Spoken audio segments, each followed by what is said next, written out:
my name is Anna Sophie Inch, but I go by Sophie. Here are 3 things you need to know about me. I live in a big, crazy cat family. My privacy is a thing of the past. And, sometimes I can be a bit dramatic. Ever laid eyes on the legendary Great Whiskerpedia? We've got a brand spanking new copy on the top shelf of Dad's bookcase. Well, there was one, to be exact. I nearly fell off the ladder in shock when I discovered my little Sibs had found it too. They have zero respect for anyone else's stuff. They're like little sharks, gnawing on everything within reach. And imagine, this was likely my final shot at figuring out how to write a cool blog.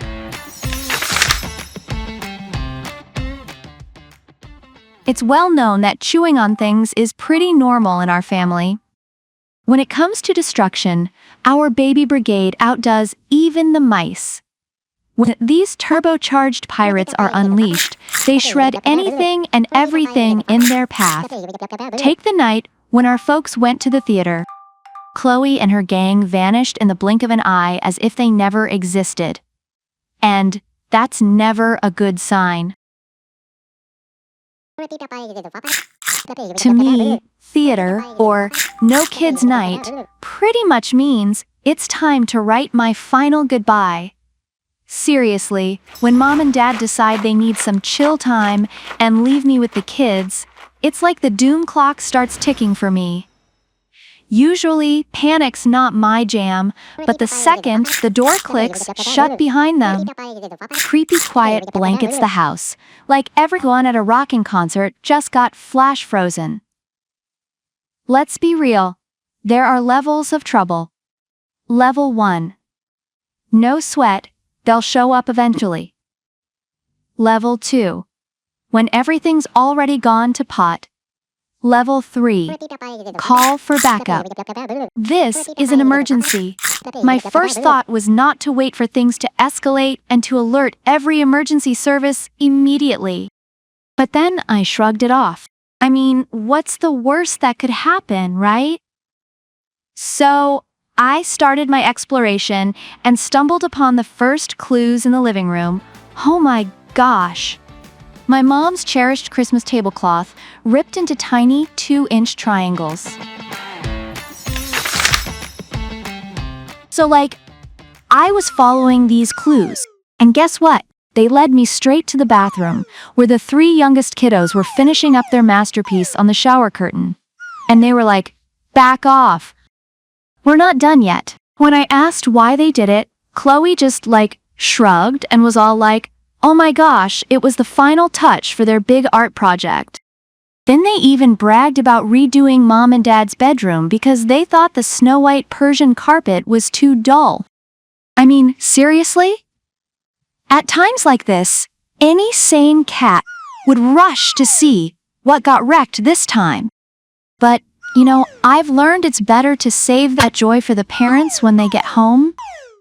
All I could do was retreat, grab a bowl of popcorn, and, plop down with them in front of the TV. So, yeah. After this, it's obvious why finding a babysitter is crazy hard for us.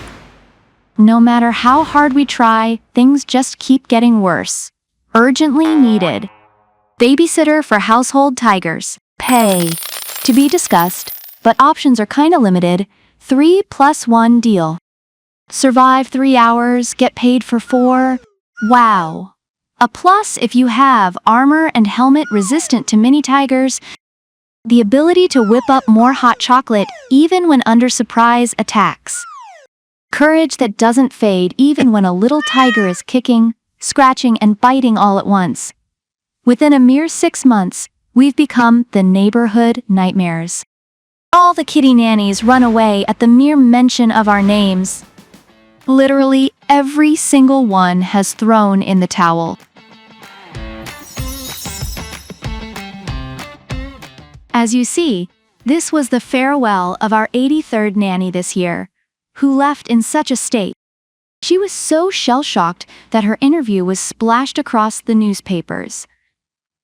She said, "Forget about getting perks like a company car or a credit card with this crazy difficult family. On my first day, I took the 8 tyrants for a walk and dropped more cash at the ice cream shop than I do on groceries for the whole month. No cap. Given our notorious rep, it's totally unlikely anyone will dare come near our place. But now, more than ever, it's super crucial that my rents finally snag someone to handle the tots. If not, I'm saddled with a horde of preschoolers, putting my future career in jeopardy." I mean, seriously. Facing such brutal obstacles, how am I ever going to be considered cool? It's like trying to ride a bike with a swarm of little kids pulling me in every direction. It's high time for a miracle to push us forward. As it stands, we're not just stuck. We're actually slipping backward. This can't go on. So, where was I? Oh yeah. Rummaging through the last bits of the Whiskerpedia and bam! What do I find? Buried in the paper scraps is some really cool stuff, buddy. This torn-up page is almost like a chunk of an ancient treasure map. Reading it was a challenge, with bits of the text being half-eaten in places and other parts completely faded. But I did manage to piece together this much. The Great S-H-E-M.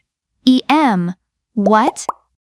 What a weird name. Shem Sobek? Seriously, who the heck is Shem Sobek? I might never know, cause my little siblings turned a bunch of the pages into a snack. Just my luck, right?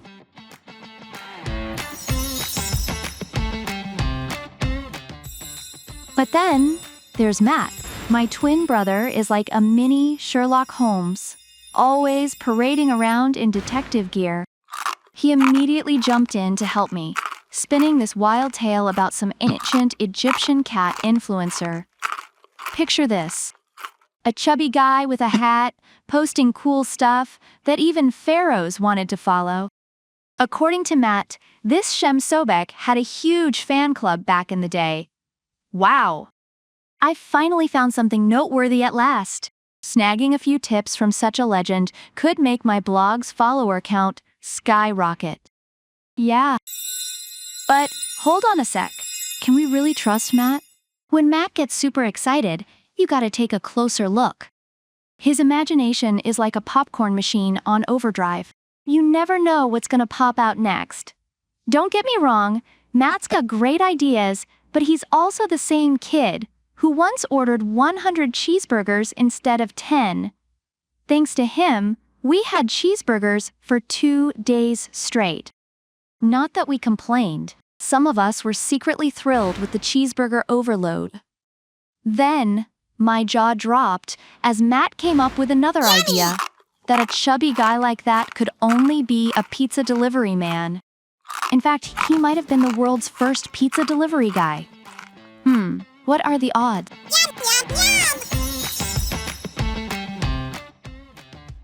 An Egyptian pizza delivery guy?